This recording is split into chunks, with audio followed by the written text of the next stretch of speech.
నమస్తే friends, welcome to it's my Zindagi. Tailoring నేర్చుకునే ఎంతోమంది బిగినర్స్కి ఒక చిన్న డౌట్ ఉంటుంది. కస్టమర్స్ లేకుండా మనకి అందులోని టేప్తో మెజర్మెంట్స్ పర్ఫెక్ట్గా తీయడం ఎలాగో తెలియదు.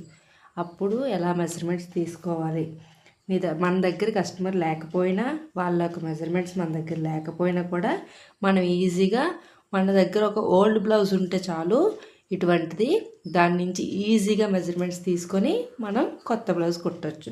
అది ఎలాగో నేను మీకు ఈ వీడియోలో చూపిస్తాను. ఓల్డ్ బ్లౌజ్ నుంచి అన్ని మెజర్మెంట్స్ స్టెప్ బై స్టెప్ ఎలా తీసుకోవాలి అనేది నేను ఈ వీడియోలో బిగినర్స్కి అర్థమయ్యేటట్లు సింపుల్గా చెప్తానమాట. బిగినర్స్ అయితే అస్సలు ఈ వీడియో మిస్ చేయకండి, మనలాంటి బిగినర్స్కి చాలా యూజ్ అవుతుంది.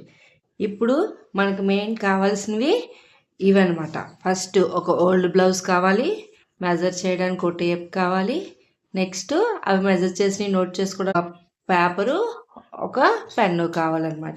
ఇవి ఉంటే సరిపోతుంది.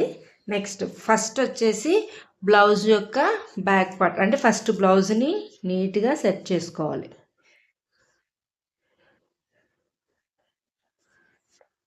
చూడండి, మనం సెట్ చేసుకునేటప్పుడు బ్లౌజ్ బారుగా వెళ్ళిపోకూడదు, అలాగని మడతల మీద కూడా ఉండకూడదు అనమాట. బిగినర్స్ కోసం చెప్తున్నానండి. బిగినర్స్ చేసే ఫస్ట్ మిస్టేక్స్ ఇవే ఉంటాయి. బారుగా వెళ్ళిపోయినా, లేకపోతే మడతలు అవి ఉన్నా కూడా మనకు మెజర్మెంట్స్ పర్ఫెక్ట్గా రావన్నమాట. పర్ఫెక్ట్గా వేసుకున్నాం కదా, ఇప్పుడు ఫస్ట్ టేప్ తీసుకుంటున్నాను. ఫస్ట్ చూడండి, ఇక్కడ మన షోల్డర్ జాయింట్ ఉంటుంది కదా, ఈ షోల్డర్ జాయింట్ కనిపిస్తుంది కదా, ఈ షోల్డర్ జాయింట్ నుంచి కింద లాస్ట్ ఎండ్ టిప్ వరకు, ఈ షోల్డర్ జాయింట్ నుంచి ఎండ్ టిప్ వరకు తీసుకుంటాను అనమాట.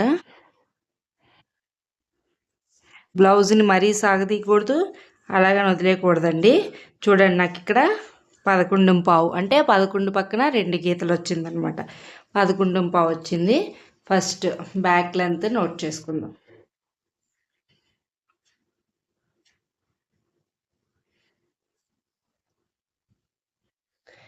ఫస్ట్ బ్యాక్ది నోట్ చేసుకున్నాను. నెక్స్ట్ వచ్చేసి బ్లౌజ్ ఫోల్డ్ అయి ఉంటే మాత్రం మనకి సరిగ్గా మెజర్మెంట్స్ రావండి, బిగినర్స్ చూసుకోండి, అది మనం చేసే ఫస్ట్ మిస్టేక్. నెక్స్ట్ వచ్చేసి చెస్ట్ లూజ్ తీసుకుంటాం. చెస్ట్ లూజ్ ఎలా తీసుకోవాలంటే, ఫస్ట్ చూడండి, హ్యాండ్ జాయింట్ కిందన ఇక్కడ స్టార్ట్ చేసి సేమ్ ఇటు సైడ్ ఉన్న ఫస్ట్ ఇక్కడ వరకు కూడా చూడండి, నాకు 17.5 మీద ఒక గీత ఎక్స్ట్రా వచ్చిందండి, ఈ చివరి నుంచి ఆ చివరి వరకు. నెక్స్ట్ ఇది ఒక్క సైడ్ కదండి చెస్ట్ లూజ్, మన డబుల్ సైడ్ అంటే ఇంటూ 2తో మనం చేసుకోవాలన్నమాట. 17.5 ఇంటూ 2 అనమాట చేసుకుంటే ఇది మనకి చెస్ట్ లూజ్ అవుతుంది. నెక్స్ట్ వచ్చేసి చెస్ట్ లూజ్ని ఇంటూ 2 చేసుకున్న ఎగ్జాంపుల్కి వచ్చేసి కొంతమందికి అర్థం కాదండి, చెప్తున్నాను చూడండి. ఇప్పుడు నాకు ఇక్కడ 17.5 వచ్చింది కదా, 17.5 ఇంటూ 2 చేసుకుంటే నాకు టోటల్ రౌండ్ చెస్ట్ లూజ్ వస్తుందండి. నెక్స్ట్ వచ్చేసి వేస్ట్ లూజ్, నడుము కొలత ఒక్కొక్కలా తీస్తారండి. నేనైతే ఇది ఫాలో అవుతాను. ఒక్క సైడ్ ఉన్న హుక్ బెల్ట్ చివరి నుంచి టోటల్గా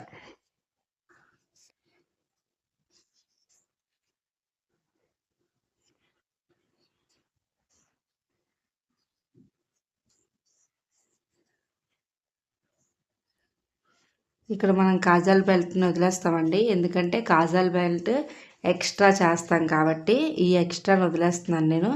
29.5 వచ్చిందండి నాకు వేస్ట్ లూజ్ వచ్చేసి 29.5 నోట్ చేసుకుంటాం కదా, వేస్ట్ లూజ్ 29.5. నెక్స్ట్ షోల్డర్స్ తీసుకోవాలండి. మనకి ఫుల్ షోల్డర్ ఎలా తీసుకోవాలో చూపిస్తాను చూడండి. బ్లౌజ్ని మళ్ళీ యథావిధిగా ప్లేస్లో వేసేసుకొని హ్యాండ్ జాయింట్ నుంచి ఈ చేతి హ్యాండ్ జాయింట్ వరకు ఈ మధ్యలో ఉన్నదంతా ఫుల్ షోల్డర్ అండి. ఇక్కడ నుంచి టేప్ స్ట్రైట్గా ఉండాలండి, కరుపుకోకూడదు. బిగినర్స్ కోసం మరీ చెప్తున్నాను. నాకు ఇక్కడ చూడండి 11 వచ్చింది, కనిపిస్తుంది కదా. ఆ చివరి జాయింట్ నుంచి ఈ చివరి జాయింట్ వరకు నాకు 11 వచ్చింది. అది చూడండి, ఇలా ఇలా ఇలా పెట్టి తీసేస్తూ ఉంటారు.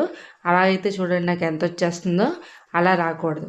టేపు అలాగే లూజ్గా వదిలేయకూడదు, టైట్గా కూడా పట్టుకోకూడదు.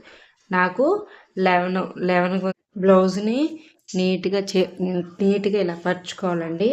పరుచుకొని బిగినర్స్కి అర్థం అవడం కోసం సింపుల్గా చెప్తున్నానండి.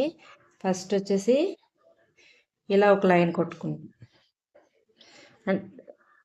అలవాటు ఉన్న వాళ్ళకైతే చాలా ఈజీగా అయిపోద్దండి, కానీ బిగినర్స్ కదా, నాలా కొంచెం ఇబ్బంది పడతారని నేను ఫాలో అయ్యి చెప్తున్నాను. ఇక్కడ నెక్స్ట్ కూడా ఇది ఎక్కడైతే కారు తిరిగిందో చూడండి, ఇక్కడ నుంచి ఇలా తీసుకుంటాం. ఈ జాయింట్ ప్లేస్ ఉంది కదండి, ఇది మనకి లెంత్ డౌన్ అనమాట, నెక్ డౌన్.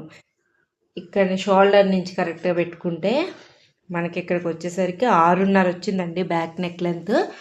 6.5 మనకి 2 జాయింట్ అయిన దగ్గరేనండి మనం తీసుకుంటాము. ఈ 2 జాయింట్ అయిన దగ్గర తీసుకుంటే ఇక్కడ నుంచి షోల్డర్ జాయింట్ నుంచి కరెక్ట్గా చూసుకుంటే ఇక్కడ నుంచి ఇలా గీసాం కదా, దీని దగ్గరికి కరెక్ట్గా 6.5 ఉందండి.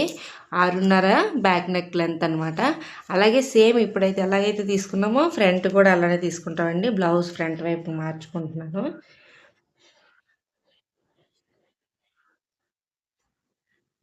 ఒకసారి సెట్ చేసుకుంటున్నాను నీట్గా. ఇది కూడా సేమ్ అంతేనండి. నేను ఇక్కడి నుంచి స్ట్రైట్గా ఒక లైన్ కొట్టుకుంటాను.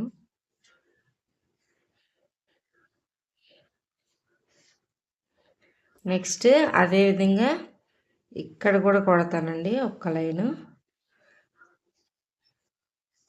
ఈ 2 మీట్ అయిన ప్లేస్ ఉంది కదా, ఇది మనకి ఫ్రంట్ నెక్ డౌన్ వస్తుంది అనమాట. ఈ షోల్డర్ జాయింట్ నుంచి ఇది కూడా సేమ్ 6.5 వచ్చిందండి, 6.15 వచ్చింది ఫ్రంట్ నెక్. నాకు ఇక్కడి నుంచి ఇక్కడ చూసుకుంటే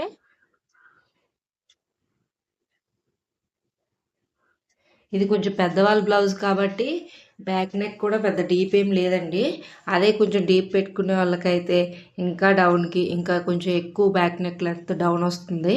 ఈ 2 నాకు సేమ్గా వచ్చాయండి, ఒక 1/4 ఇంచు తేడాతో. ఫ్రంట్ నెక్ వచ్చేసి 6.15 వచ్చింది, బ్యాక్ నెక్ వచ్చేసి 6.5 వచ్చింది. నాకు సేమ్ ఆర్మ్ హోల్ అయ్యింది, నెక్ అయింది కదండి. ఇప్పుడు మెయిన్గా ఇక్కడతో ఇంతేనండి మెజర్మెంట్స్. మన ఓల్డ్ బ్లౌజ్ నుంచి మెజర్మెంట్స్ తీసుకోవడం అంటే ఇంతే, చాలా సింపుల్గా అర్థమైందని నేను అనుకుంటున్నాను. మెయిన్ బిగినర్స్కి చాలా ఇంపార్టెంట్ అయినవి ఏమంటే, బిగినర్స్ తప్పకుండా గుర్తుపెట్టుకోవాల్సినవి బ్లౌజ్ మడతలు లేకుండా చూసుకోవాలండి. స్ట్రెచెస్ కానీ మెజర్మెంట్స్ కూడా చాలా జాగ్రత్తగా తీసుకోవాలి. హాఫ్ మెజర్మెంట్ని ఫుల్ అనుకోకూడదండి. మనం చెస్ట్కి తీసుకున్నాం కదా, అవి ఒకవైపే తీసుకొని ఇదే ఫుల్ అని చెప్పి అలా కట్ చేసేయకూడదు. దాన్ని మనం డబల్ చేసుకొని అప్పుడు కుట్టుకోవాలి. డౌట్ ఉంటే ఒకవేళ మనం తీసింది కరెక్ట్ కదంటే ఒక 1/2 ఇంచ్ ఎక్స్ట్రా పెట్టుకోవడంలో ఏం తప్పలేదండి. మనం కుట్టేటప్పుడు 1/2 ఇంచ్ని అడ్జస్ట్ చేసుకోవచ్చు. ఇంతటితో ఇదేనండి. ఇక్కడతో ఈ వీడియో అయిపోయింది. ఎవరికైనా ఈ వీడియో మీకు ఉపయోగపడుతుంది అంటే లైక్ చేయండి, షేర్ చేయండి. టైలరింగ్ బిగినర్స్ కోసం ఇలాంటి వీడియోస్ కోసం ఛానల్ని సబ్స్క్రైబ్ చేయండి. నెక్స్ట్ వీడియోలో మనం తీసుకున్న ఓల్డ్ బ్లౌజ్ మెజర్మెంట్స్తో బ్లౌజ్ కటింగ్ చూపిస్తాను. Thank you.